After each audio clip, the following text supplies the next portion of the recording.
Hello. Yeah, I thought I'd do one before the end of the year. I wasn't going to do one, but I thought I'd do a video. Yeah, this is about a while back. I discussed Mike Maiden's live videos, DVDs.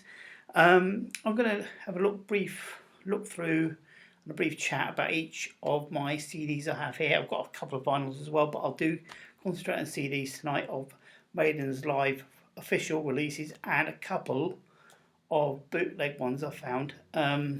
Naughty me. Anyway, so this is about live CD releases and that sort of stuff. Doesn't I've got a couple of Paul Diano ones on vinyl, none on CD, but I don't think they're official ones. The ones I got on vinyl. Anyway, let's start with the first official kind of one I've got. This is Beast Over Hammersmith, which is their 1982 gig at the Hammersmith Odeon, as it was called then. I'm not sure what it's called now. But yeah, it's their classic. It's part of their tour, Number of the Beast tour. Got some really good songs in here. It kicks off with a song from the second album, I think, Murders in the Rue Morgue. But yeah, really good solid album. Some great tracks on here, including Total Eclipse, which was a B-side, which I think is a great live song. It's a shame they don't play it anymore, and it's unlikely they will. Although I don't think it's going to happen on the Run for Your Lives tour somehow. I can't see that happening. Anyway, so this is a good album, covering their first three albums, including Number of the Beast, Clive Burr on drums, and yeah, excellent concert CD. Follow up the next one, which is official release. I've obviously got the vinyl as well, which is Life After Death, Long Beach Arena in 1985, part of their World Slavery Tour, from the Power Slave album. And this is a classic in itself. This is a solid live album. I think one of the best ones, I think. Churchill's speech, Aces High, 2 Minutes to Midnight, and also Rhyme with the Ancient Mariner live, which is fantastic. I've only got another recording here which does that. Brilliant album, brilliant live CD, and you see the video mentioned before. Fantastic. Yeah, this is definitely one for anybody who was get into them at some point to have a look at and have a listen. Right, now the first bootleg I've got, which is kind of, I picked it up because it has a special meaning for me.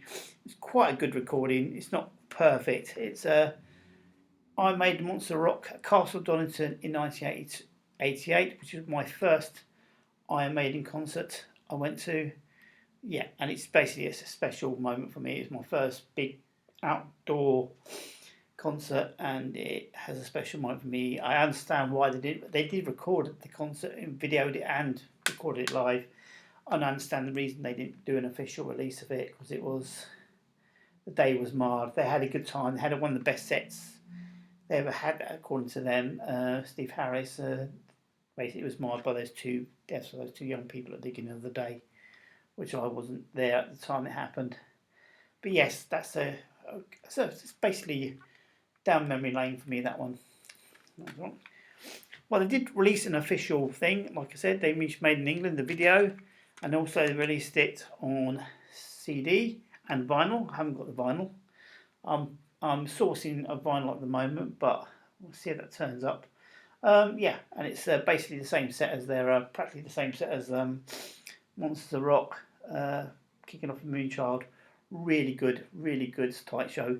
And the video itself, I think I mentioned before, it was basically, he wanted to do something from the point of view of the audiences thing. So you don't see many huge crowd shots, but you see like close up, medium, long away views, like it was, and also like they're looking up at the stage. So it's like almost like the cameras are doing it from an audience point of view, which is quite an interesting way of doing things. It's a really good CD, really great songs in there. Moonchild, Even Men Do, Prisoner, etc. Can I Play with Madness, and Derby Boots On. It's great live. Excellent. All in all, an excellent live CD. Next up is another Donington one, which is 1992. I've got a kind of bootleg vinyl of the concert, but I don't think that's an official release. But this is the Donington 1992, which I wasn't at, unfortunately. Sad to say. Yeah, and it was basically based on their Fear of the Dark tour. And yeah, basically, great album. Opens up with Be Quick or Be Dead, which is like, what a way to open up the show. This is one way to do it. Be Quick or Be Dead, and it's got all the songs from there, From Here to Eternity, Rough Try and Bring Your Daughter to the Slaughter, I think, which was from the No Prayer for the Dying, which was a great hit for them in those days. And also songs like Wasting Love, which is a fantastic thing.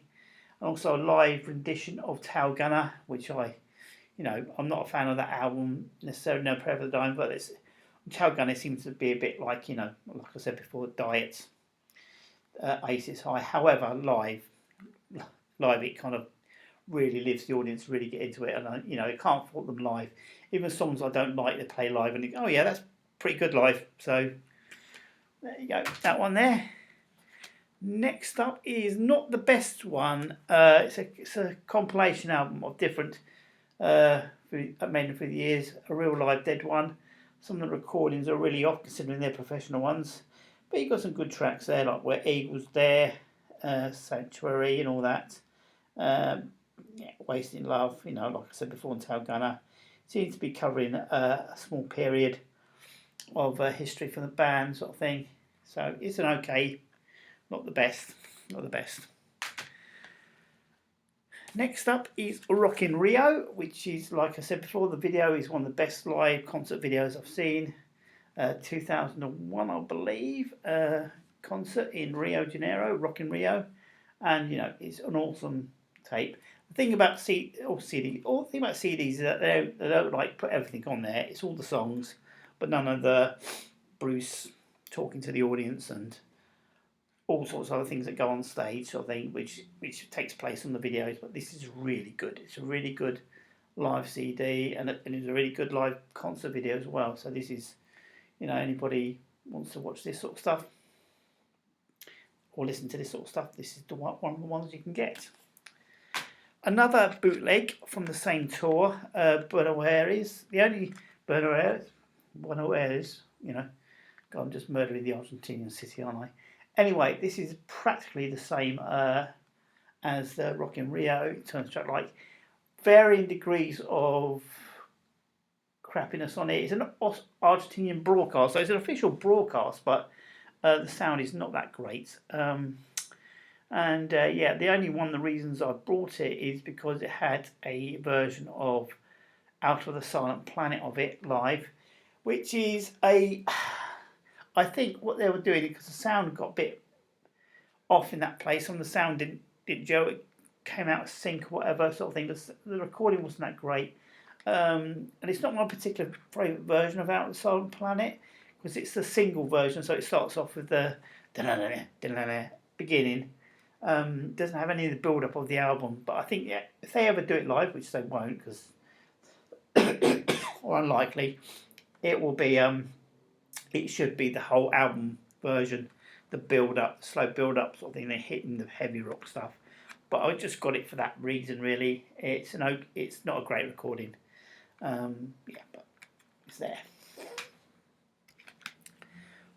Death on the Road, which is another release from their tours, which is the Death on the Road tour from the Dance of Death album, which also has a video to go with it, which is really good. I really liked it. But like I said, the editing was in the video was all over the place.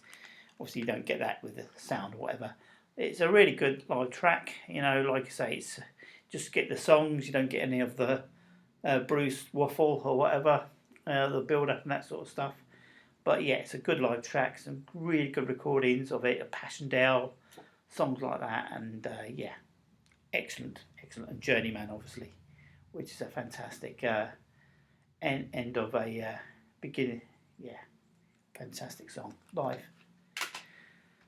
Next up is Flight 666, which is obviously the documentary about them touring the world in their plane, which is made up of them documentary footage of them travelling and all the songs that go with it. Like you said, it's like there's two DVDs sort of thing. One DVD just got the songs in it, taken from each part of the world. That can be jarring a bit if you watch them. Oh, well, now they're in India, now they're wherever. That can be jarring sometimes, but this is obviously less so because you just get the songs. And there's some great songs in there, including a great version of Rhyme of the Ancient Mariner, which hopefully will make an appearance next year at the Run for Your Lives tour. So I'm looking forward to that. Next up is En Vivo, which is obviously Santiago, Chile. And this is a really good live thing. The video, like I said, I like the video. It's very not the best one, but it's really, really, really good. And it's got all the songs in there. Satellite 15, which people crap on a bit, but I like it, and it's a good weird build up to the Final Frontier song, El Dorado, the Talisman, which is the cracking live version of that. Coming Home, which is a beautiful song about touring and coming home when Brucey's playing. When the wild wind blows, all sorts of good stuff. So this is a really good live CD. Well, the last official one I've got CD is the Legacy of the Beast, Nights of the Dead, live in Mexico City. So this is obviously one of their legacy tours which they've released. Probably the last official live album I think they've released. So this is obviously 2019, I think. Just trying to look at the thing. Yeah, maybe 2019, 2020. So we haven't had one for a couple of years. So I'm thinking maybe if we have a very nice time, maybe they'll release a few more live CDs and videos. I'm not sure what the financial restrictions on those sort of things are, but hopefully they'll release one at least of the Days of Future Past tour. And like you say, you get other things you can find online. You can find the 2022 Legacy Tour, which is a lot of Senjutsu stuff on it on the YouTube. But this is a really good sort of fairly all singing, all dancing, bog standard thing. It's got a really good live version of For the Greater Good of God in it, and obviously the sets, obviously from the videos are great. But but this is a really good basic stuff. Legacy of the Beast, which is the last official one, I believe. I don't know, but I think so, yes. Okay, that's it. Thank you very much for putting up my random mumblings and unprofessional YouTube style. Like I said before, the only thing I've upgraded is the mic, perhaps. I'm not sure if that's any good at all, but it's probably not. I don't think I've plugged it in this time. But anyway, you're getting the basic sound now, so hopefully next time the mic will be a bit better. Thank you very much for putting up with me. Have a good evening. Have a brilliant new year, and let's hope for an excellent 2025. Because let's face it, a lot of the stuff that goes on in the world has been pretty crap. With people killing each other who shouldn't be, people who've got more in common than they have apart, and they want to kill each other. So let's hope for a better world next year for everybody. Thanks for listening.